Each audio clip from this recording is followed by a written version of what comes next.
Hi நண்பா, எல்லாருக்குமே பெரிய வணக்கம். நான் உங்கள் சந்துரு பேசுகிறேன். எல்லோரும் எப்படி இருக்கீங்க? எல்லோரும் சூப்பராக ஹாப்பியாக இருக்கும் நண்பா. நானும் பார்த்தீங்கன்னா சூப்பராக இருக்கேன். OnePlus 12 அஃபீஷியலாக பார்த்தீங்கன்னா லான்ச் பண்ணிட்டாங்க. ஆனால் இந்தியாவில் கிடையாது. பட் இந்தியாவில் வித்தின் ஒரு 2 to 3 வீக்ஸ்க்குள்ளே பார்த்தீங்கன்னா லான்ச் ஆக போகுது. அதோட கம்ப்ளீட் ஸ்பெக்கு பார்த்தீங்கன்னா வந்திருக்கு. எல்லாமே பார்க்கும்போது உண்மையிலே நல்லா பண்ணியிருக்காங்க. முக்கியமாக கேமராவில் பார்த்தீங்கன்னா உருப்படியான ஒரு 3 சென்சாரை வச்சு சூப்பராகவே பண்ணியிருக்காங்க. அதை பற்றின விவரங்கள் தான் நம்ம பார்க்க போகிறோம். போன வாரம் பார்த்தீங்கன்னா ஸ்னாப்ட்ராகனோட 8 Gen 3 நியூ ஃப்ளாக்ஷிப் லெவல் ப்ராசர் பார்த்தீங்கன்னா குவால்காம் தரப்புலேருந்து லான்ச் பண்ணாங்க.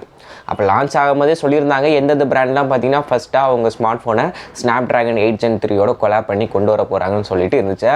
அதில் கிட்டத்தட்ட எல்லா பிராண்ட் ஸ்மார்ட் ஃபோனும் இருந்துச்சு.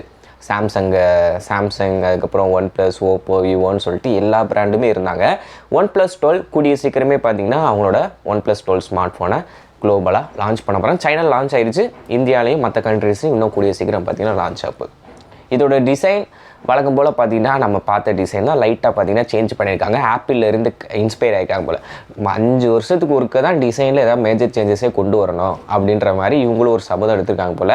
முன்னாடி பார்க்கும்போது அட்டகாசமான ஒரு கர்வ் டிஸ்பிளே 6.82 இன்ச்சு 2K ரெசல்யூஷனில் பார்த்தீங்கன்னா உங்களுக்கு டிஸ்பிளே வந்து கொடுத்துருக்காங்க.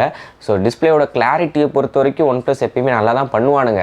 ஆனால் அந்த கோடு பிரச்சனை தான் பார்த்தீங்கன்னா பக்குன்னு இருக்கும். ஆனால் இப்போதைக்கு ஒரு சொல்யூஷன் கொடுத்து ஒரு ஸ்டாண்டர்டாக கொண்டு போயிட்டுருக்காங்க.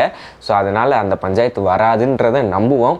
இப்போதைக்கு display 6.8 inch 2K ரெசல்யூஷனில் 120 Hz refresh rate கொண்ட ஒரு சூப்பரான ஒரு AMOLED டிஸ்பிளே வந்து கொடுத்துருக்காங்க.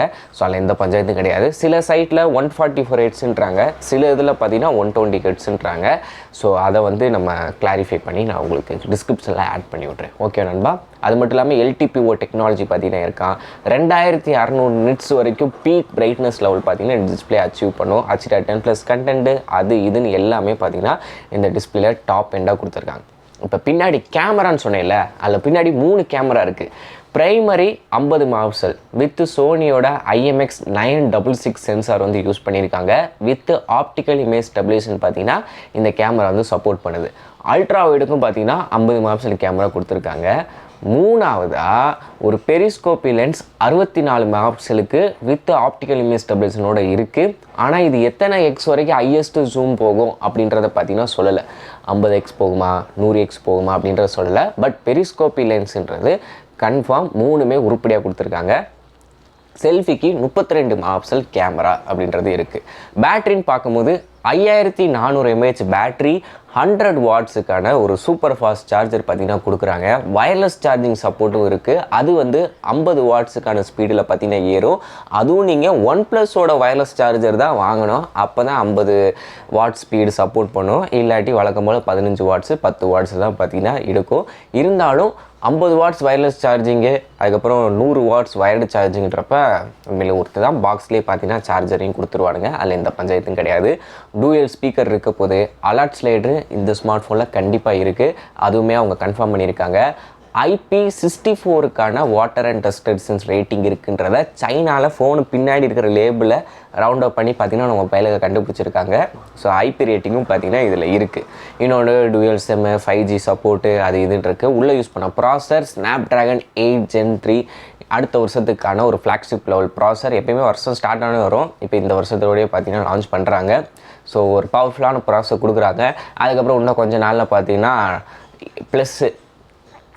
+8 Gen 3 வச்சா அதுக்கப்புறம் ஒரு ப்ளஸ் ஓவர் கிளாக் வெர்ஷன் ஒன்று லான்ச் பண்ணாங்க. அதை எந்தெந்த பிராண்ட் வருதோ அதை பார்த்தீங்கன்னா கூடிய தூக்கிட்டு வருவாங்க. இந்த வருஷத்தோட டாப் எண்ட் மாடல் நம்மகிட்ட தான் இருக்குது அப்படின்றத பார்த்தீங்கன்னா சொல்லுவாங்க. அதுக்கப்புறம் LPDDR5X RAM, UFS 4.0 storage option இருக்குது. அதே மாதிரி USBக்கு 4.1 ஆப்ஷன்றது கொடுத்துருக்காங்க. ப்ளூடூத்துக்கும் பார்த்தீங்கன்னா 5.3 Wi-Fi 6 இப்படின்னு சொல்லிட்டு எல்லாமே டாப் எண்டில் பார்த்தீங்கன்னா கொடுத்துருக்காங்க. ஸோ ஓவராலாக இந்த ஸ்மார்ட் ஃபோனோட ஸ்பெக்கு சூப்பராக இருக்குது. ஆனால் ப்ரைஸிங் சூப்பராக இருக்குமா அப்படின்னு கேட்டிங்கன்னா கண்டிப்பாக இருக்காது. வழக்கம் போல் 70,000 ரூபாய்க்கு மேலே தூக்கி நிப்பாட்டிடுவானுங்க. அதுக்கப்புறம் ஆஃபரு அது இதுன்னு பண்ணி கொஞ்ச நாள் ஆனதுக்கப்புறம் ஒரு 55-60 அந்த ரேஞ்சுக்கிட்ட வரும். ஸோ இதை வச்சு பார்க்கும்போது எல்லாமே நல்லா தான் இருக்குது. பட் ரேட்டு கூட எல்லார் மைண்ட் செட்டும் பார்த்திங்கன்னா கொஞ்சம் பை பண்ணலாமா வேணாமான்னு கன்ஃபியூஸ்லேயே இருந்துட்டு அப்புறம் வேறு ஏதாவது சாம்சங் பக்கமோ ஐஃபோன் பக்கமோ போயிடுவாங்க. அதுதான் நடக்கும்.